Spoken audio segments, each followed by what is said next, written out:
How did you use media technologies in the construction, research, planning, and evaluation stages? Well, I suppose the first thing to mention would be the fact that the entire process was documented on a blog. As to quote my teacher, my blog had to be a media artifact in its own right, because I suppose, the subject calls for, things to be dynamic and interesting, and it was a better way to document my work than essays, which would have been incredibly boring to read, and there would have been a lot of them. So at the start of the year, I decided to use Tumblr because it's what I used at St Mary Redcliffe on my AS course. But upon reflection, it wasn't really interesting and dynamic enough, and it really definitely wasn't clear.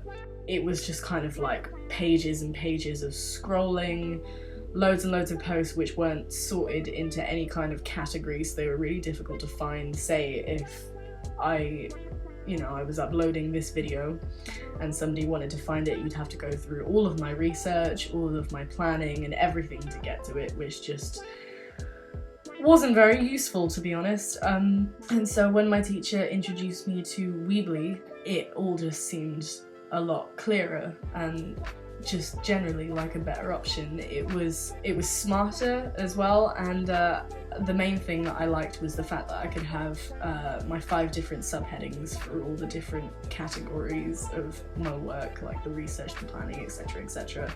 And then on each of those little subheadings there would be drop-down menus with subtitles for areas of work which I would be posting in. So that was obviously not only useful to my teachers for finding bits of work to mark, but also for me, because I'd get to the planning stage, and if I wanted to go back and get some information that I'd done in my research stages, I could find it within seconds. It all just looked a lot more professional, to be honest. Another good feature of Weebly was the fact that I could embed codes.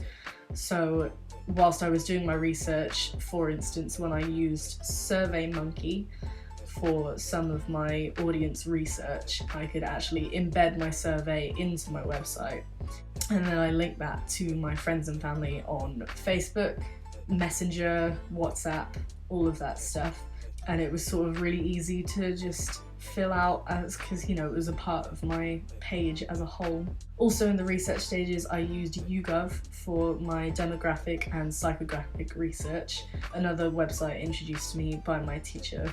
And I found out a lot of stuff in a very easy way, because otherwise I would have had to gone out and given people a million surveys to find out things such as their political views and what kind of stuff they were interested in, how they would describe themselves as people. All of this stuff really informed me when making my choices in the planning and construction stages.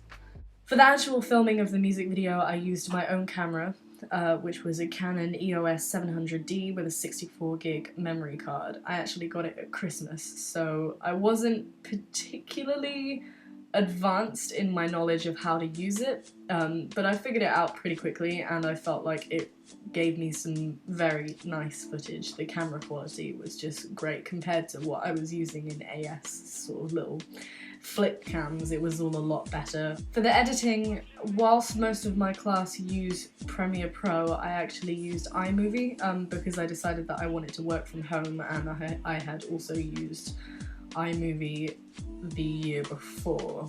And starting the year, I had very little knowledge of Premiere Pro and not a lot of time to learn how to do it whilst my classmates had all had a year. But I felt like iMovie still gave me, opportunities to create what was quite a good music video. It all flowed very well, and the one thing that I played around with, which I really liked, was slow motion.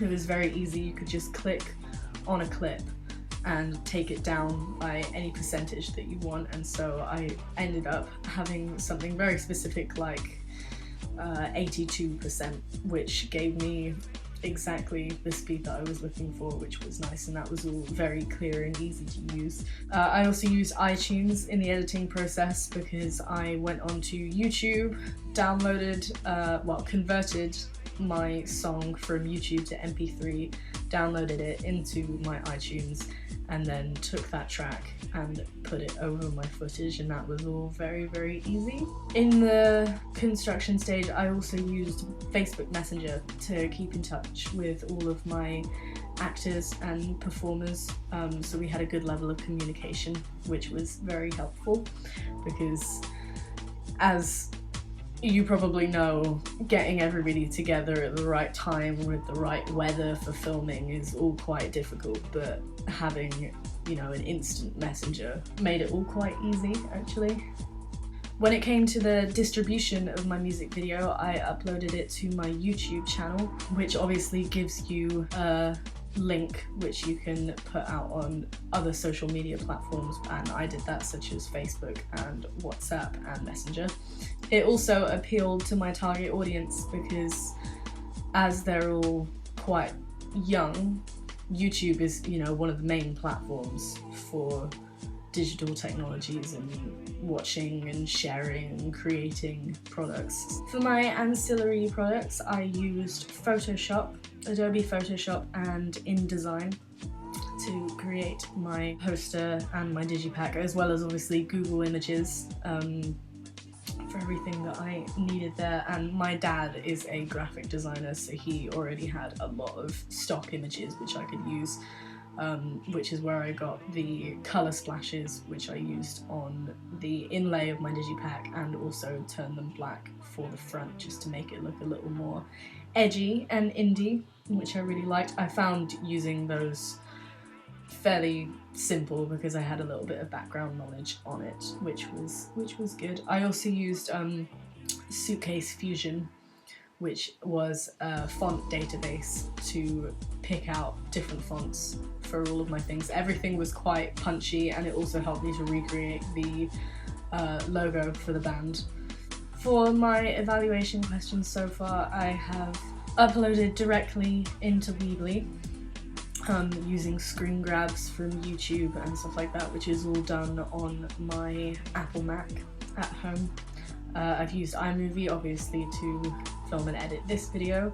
I've also used Amaze, which was a website used to make interesting and dynamic presentations. I could have used Microsoft PowerPoint, but it gave me the chance to make everything look a little bit more sleek and professional, and unfortunately the embedding code didn't quite work on Weebly because the space on my blog which I had was a little bit too small for the space of the PowerPoint, and it would go off the side and cut off some of it. So I still used Amaze, but then I took screen grabs and uploaded pictures to Weebly instead, but I still feel like it looked quite professional, which I was very, very glad about.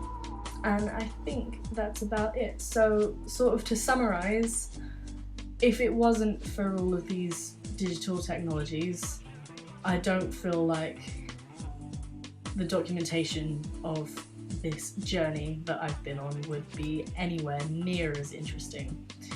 And yeah, I feel like it all looks quite sleek and professional, and I would be happy to use everything that I've used if I was creating a real media product for the real world. Yeah.